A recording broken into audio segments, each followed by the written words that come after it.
Alléluia, Alléluia, Alléluia, Alléluia. Nous voici dans ce dernier jour de notre octave de Pâques. Ces 8 jours qui ont été donnés pour que nous puissions, ensemble, vivre chaque jour de la joie de Pâques. Et nous avons en ce jour Monsieur Marc qui vient nous faire un résumé.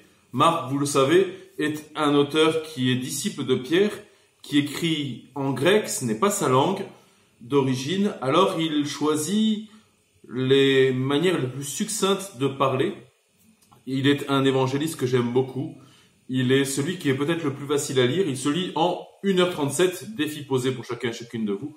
Arriver à lire un évangile, ça serait peut-être intéressant en ce temps de confinement de décrocher de ces écrans-là pour ouvrir la parole de Dieu. Vous le faites déjà, je le sais, mais un petit défi pour vous, lire une fois dans votre vie l'évangile de Marc en continu. Marc donc vient faire un résumé des apparitions, de ces apparitions qui sont importantes pour fonder la foi apostolique de tous les apôtres. Et c'est dans ces apparitions que les apôtres vont retrouver foi, eux qui ont disparu, eux qui n'étaient pas là au pied de la croix, eux qui ont douté. Bien sûr, Jean est là pour les aider à avancer. Nous l'avons vu dans toutes les apparitions. Il a un rôle important. Hier, il était celui qui disait à Pierre, c'est le Seigneur. Et cette réalité est présente. Je me suis posé la question comme vous, est-ce que Jésus est apparu à Marie? Aucun texte ne nous parle d'une apparition de Jésus à sa maman. Sa chair à Marie est unie à la chair de Jésus. Et Marie est celle qui, dans la foi, vit déjà de cette union, de cette communion avec le Seigneur. Alors, personne n'a parlé de cette apparition, mais cette union, cette communion, elle la vit d'une manière profonde.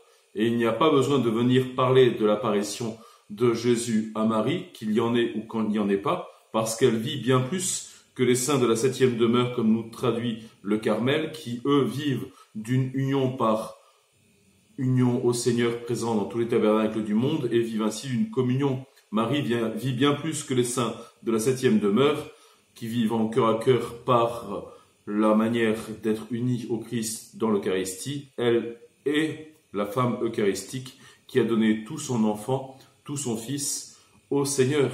Monsieur Abraham avait donné son fils, Isaac, sur le mont Moria, qui pourrait être le même que le mont Golgotha, suivant les traditions.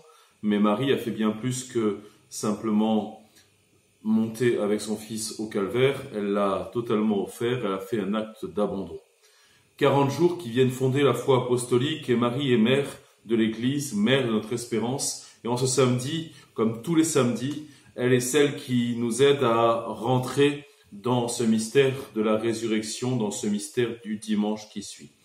Puissions-nous la prier particulièrement ce jour. Jésus est vivant et il est notre vie. D'ailleurs, Marie le sait très bien, Jésus n'est pas simplement vivant, il est notre vie et nous vivons en lui. Nous sommes cachés en lui. Notre vie est cachée en lui. Et c'est là la bonne nouvelle de tous les chrétiens sur cette terre. Notre vie est cachée en Dieu. Si avec lui nous mourrons, avec lui nous ressusciterons. Amener au Christ tout homme, amener au Christ tous les hommes, c'est ce qu'un pécheur fait. Le pécheur amène au Christ tout homme, nous l'avons vu hier, et un poisson qui est amené au Christ vient mourir à la vie ancienne, pour naître à la vie nouvelle.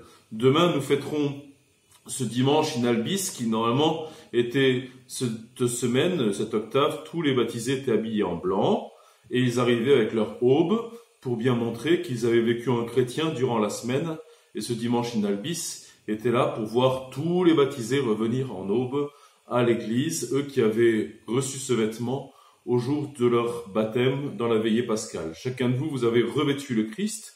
Ainsi, vous êtes une créature nouvelle et votre vie est cachée en Dieu.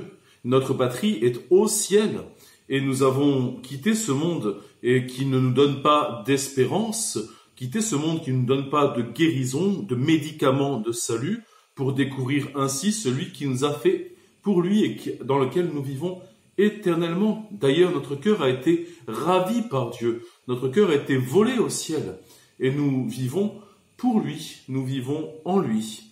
Ainsi puissions-nous, avec Pierre et les disciples, nous tourner vers le ressuscité et redire cette simple phrase. Est-il juste devant Dieu de vous écouter plutôt que d'écouter Dieu?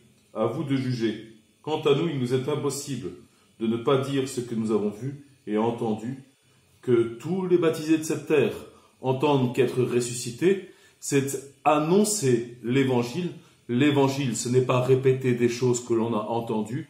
L'Évangile, c'est une bonne nouvelle, une vraie nouvelle, et cette bonne nouvelle, elle est bonne pour moi, donc elle est le médicament pour les hommes. C'est une vraie nouvelle parce qu'il est vérité et qu'il vient donner à chacun de nous sa vérité sur l'homme qui est seul capable de le guérir. Alors frères et sœurs, vous êtes morts, non pas par le coronavirus, mais vous êtes morts au péché pour naître à la vie éternelle et vivre éternellement. Belle et sainte fête dans cette octave de Pâques que Marie, notre mère, qui prie pour nous maintenant et à l'heure de notre mort, nous donne de découvrir ce maintenant qui est chaque jour tenant la main de Marie pour avancer en ressuscité, en hommes et femmes qui avons découvert que obéir au Christ était le plus important dans notre propre vie. La grâce du Seigneur sur vous, la joie du Seigneur est notre rempart.